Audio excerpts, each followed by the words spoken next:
आपण पाहतोय की करमाळा तालुक्यामध्ये पावसाने असेल तसेच सीना नदीच्या पुरामुळे देखील मोठ्या प्रमाणात नुकसान झालंय। आज जयंत पाटील साहेब जे आहेत त्यांच्याकडून पाहणी करण्यात आली। आपण निलज असेल तरडगाव असेल या भागामध्ये पाहणी करताय, काय आपली प्रतिक्रिया असणार आहे नुकसानावर? करमाळा तालुक्यातील या सीना नदीच्या दोन्ही तीरावर प्रचंड शेतकऱ्यांची हानी झालेली आहे। अनेक घरात पाणी गेलेलं आहे। पहिल्या मजल्यापर्यंत काही घरात पाणी गेलेलं होतं, जनावरं वाहून गेलेली आहेत। त्याचबरोबर जमीन खरवडून गेली आहे। इथं आपण आता तरडगावला दोन्ही बाजूला जमीन खरवडून गेली आहे आणि बंधाराही फुटलेला आहे। आणि मागून आलेली जी झाडी आहे ती धरणात केटीवेरमध्ये अडकल्यामुळे पाणी पुढं जात नाही ज्या वेगानं जायला पाहिजे। आता पुढच्या 2-3 दिवसात पुन्हा अतिवृष्टी झाली तर नवं संकट येऊ शकतं। पण इथल्या स्थानिक लोकप्रतिनिधींनी, आमदार महोदयांनी, खासदारांनी जलसंपदा विभागाला सांगितलं आहे। जलसंपदा विभागाने स्वतः येऊन हे मागं जी झाडं आलेली आहेत ती ताबडतोब कापून बाजूला केली पाहिजेत, नाहीतर पुढचा अतिवृष्टीचा प्रसंग सगळ्यांना अडचणीचा असणार आहे। सरकारने आमची मागणी आहे की सरकारने जी आता सगळा ऊस झोपलेला तुम्हाला दिसतोय, ऊसातून पाणी गेलेलं आहे। 2-2, 3-3 दिवस ऊसात पाणी राहिलं म्हणजे तो ऊस आता संपूर्ण नष्ट होणार आहे। त्यामुळे सरकारने एकरी 50,000 रुपये नुकसान भरपाई शेतकऱ्यांना ताबडतोब दिली पाहिजे। जमीन ज्यांच्याशी खरडून गेली त्यांना जमीन दुरुस्त करून दिली पाहिजे पहिली, कारण आपण किती देणार मदत। किमान अशी जी नदीकाठना असणारी जमीन आहे ती पुन्हा तयार करून, कारण थोडीशी शासनाची याच्यात चूक अशी आहे की मागून आलेल्या झाडांचं झाडामुळं पूर वाढला आणि धरणाच्या बाजूनं पाणी गेलं, त्यामुळे जमीन खरडून गेलेली आहे। त्यामुळे अशा प्रसंगी त्या ठिकाणी जमीन भरून दिली पाहिजे सरकारने आणि किमान 30,000 रुपये नुकसान भरपाई प्रति एकरी ही ज्यांच्या जमिनी खरडून गेल्या त्यांना देणं आवश्यक आहे। आता नवीन बियाणं दिलं पाहिजे। काही ठिकाणी लिंबाची बाग होती, आमचे एक शेतकरी आहेत त्यांची सगळी लिंबाची बाग 15 वर्ष जुनी पिकं सगळी पूर्णपणाने झाडं उन्मळून पुढं वाहून गेली, अशी त्यांची अवस्था आहे। अनेक जनावरं वाहून गेली। या सगळ्यांची सरकारने योग्य भरपाई दिली पाहिजे। आणि हे करत असताना पाऊस येणार आहे, पाणी येणार आहे म्हणून पुढं वॉर्निंग सिस्टीम व्हायला पाहिजे होती। लोकांना माहीत नसताना अचानक अतिवृष्टी झाली म्हटल्यावर कुठंही पाणी पोचायला 2-4 तास लागतातच।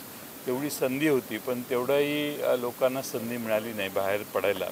आणि म्हणून या सगळ्या प्रकारात सरकारने या शेतकऱ्यांना नदीकाठच्या पूर्ण नुकसान भरपाई देणं आवश्यक आहे। काल परांड्यामध्ये अजितदादा पाहणी करत असताना शेतकऱ्यावर भडकल्याचं चित्र पाहायला मिळालं। त्यावेळी शेतकऱ्यांनी त्यांनी म्हणत की आम्ही काय गोट्या खेळत नाही, असं देखील वक्तव्य शेतकऱ्याला बोलताना केलं जातं। ते काय म्हटले मी काय बघितलेलं नाही।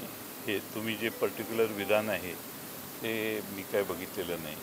त्यामुळं आता शेवटी शेतकरी चिडलेला आहे, त्याला पूर्णपणाने अस्वस्थ झालेला आहे, पूर्णपणाने उद्ध्वस्त झालेला शेतकरी काही ना काही बोलणार, काही ना काही शेवटी त्याचं मन कुणाकडे व्यक्त करणार। सरकार हे शेवटी मायबाप आहे असं आपण म्हणतो। त्यामुळं असे प्रसंग टळले तर जास्त बरं होईल। पण ठीक आहे, आता मला माहीत नाही ते काय बोलले ते। शेतकऱ्यांमधून ओला दुष्काळ जाहीर करावा अशी मागणी होती। ओला दुष्काळ जाहीर करावा। ओला दुष्काळाच्यासाठी आता शेतकऱ्यांच्या मुलांनी आता कॉलेज, शाळा कशी फी भरणार? अनेकांच्या घरात पाणी शिरल्यामुळं घरातलं रेकॉर्डही गेलेलं आहे। थोडी बहुत संपत्ती घरातली होती त्यातली काही पूर्णपणाने वाहून गेलेलं आहे। घरात पाणी शिरून पाणी बाहेर पडलेलं आहे। अशा ठिकाणी तर शेतकऱ्यांना आता पुढचं वर्ष त्याची शाळेची फी, कॉलेजची फी मुलांची किमान पूर्णपणाने माफ करणं किंवा त्यात काही मार्ग काढणं हे सरकारने केलं पाहिजे। ओला दुष्काळ जनता का मागणी करते तर त्याला सदृढ आवश्यक असणाऱ्या सगळे नियम लावले जातात आणि त्या पद्धतीनं लोकांना मदत मिळू शकते। सरकारकडे आपण काय मागणी करणार का ओला दुष्काळाबाबत? नाही, मी म्हणतोय ती मागणी आहे की बियाणं दिली पाहिजेत। एकरी 50,000 रुपये त्यांनी ज्या शेतकऱ्यांचं नुकसान झालं त्यांना दिलं पाहिजे। फार आता सर्वेत वेळ न घालवता सरसकट दिलं तर शेतकऱ्यांना ताबडतोब दिलासा मिळेल। नाही तर किमान पहिला हप्ता 25,000 रुपयाचा दिला पाहिजे। आता ऊस सगळा संपलेला आहे। ह्या ऑक्टोबरला, नोव्हेंबरला ऊस गेला असता, ती 1.5 वर्षभर सांभाळलेला ऊस आता गेला. त्यामुळे ताबडतोब दिलासा देणं हे सरकारचं कर्तव्य आहे आणि आमची सरकारकडे ती मागणी आहे. नक्कीच आपण पाहतो की या ठिकाणी जे आहे शेतकरी सकाळी आम्ही एक्झिक्युटिव्ह इंजिनियर जलसंपदा विभाग यांना फोन केला की असे हे झाडं अडकल्यामुळं सगळं ब्लॉक झाले, ते आपल्याला काढून घ्यावं लागेल. त्यांनी सांगितलं कोणी लेबर असेल ते लावा, काय असेल ते खर्च आम्ही देऊ. दुपारी 2 नंतर फोन करतोय, आम्ही म्हणलं 35,000 रुपये ठरले. ते म्हणले आम्ही एवढं देऊ शकत नाही, 20,000च देऊ. असे लबाड बोलणारी माणसं आपल्यात शासकीय लेवलला आहे. नक्कीच आपण पाहतो की या ठिकाणी शेतकऱ्यांनी देखील यावेळी जे आहेत ते त्यांच्या बंधाऱ्यात झाडं त्याची व्यथा मांडली. तसेच पाटील साहेबांनी जे आहे ते शेतकऱ्यांना जे आहे ते 50,000 रुपये मदत मिळावी व जमीन घासून गेले त्याची ते 30,000 रुपये जमीन द्यावी असं म्हणे. 2 एकर ऊसात तुम्हाला दावलं, उभं राहून दावलं ना, की माझं काही राहिलंय का? माझं म्हणणं आहे, तुम्ही बोलता कसं की बाबा सगळ्याशीच झालंय, मी काय करू? तर कमीत कमी तुम्हाला देता येईल तेवढं द्या, पण माझी जमीन दुरुस्त जशी होती तशी करून द्या.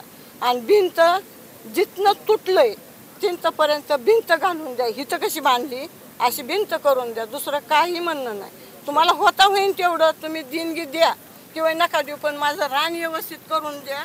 नक्कीच आपण पाहतोय की या महिला शेतकऱ्यांनी देखील जयंत पाटील साहेबांबरोबर जे त्यांच्या काही व्यथा आहेत त्या देखील यावेळी मांडलेल्या आहेत. शीतलकुमार मोठे, TV9 मराठी, करमाळा, सोलापूर.